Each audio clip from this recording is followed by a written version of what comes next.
9:52, even with a spike in COVID-19 cases, American Airlines decided to add more flights for the month of July. And more cities are still grappling with the ongoing protests against police brutality. Here's today's 9 at 9. The number of cases of COVID-19 continue to grow in Bexar County. Yesterday, 538 cases were recorded. It's the most ever recorded cases in a single day in the area. The new cases brought the total case tally to 6,882 positive cases. Doctors are sounding the alarm. At least 11 states set record highs in cases this weekend.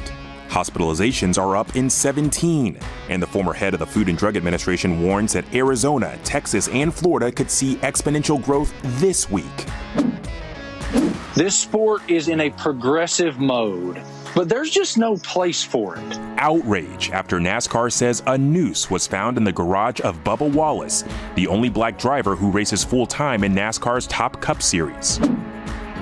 Protests against police brutality continued over the weekend, with violence erupting in some places.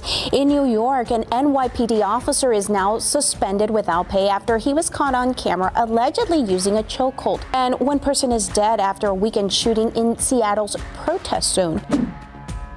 I don't think he's fit for office. I don't think he has the competence to carry out the job. I'm not going to vote for him in November. Ex-staffer John Bolton discussing his book about his time in the White House, including the president's approach to foreign affairs. Bolton blames the president for putting his personal interests ahead of the country's.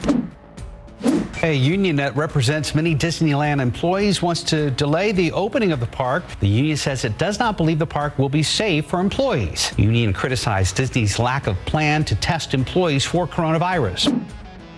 American Airlines now says it plans to put together another $3.5 billion in financing to help weather the coronavirus travel slowdowns. American Airlines has already added back flights to its scheduled for July. The suspension of cruise line operations from ports in the United States has now been extended until September 15th. The move was agreed to by companies that are members of the Cruise Lines International Association. There's currently a no-sale order issued by the Center for Disease Control and Prevention that expires July 24th.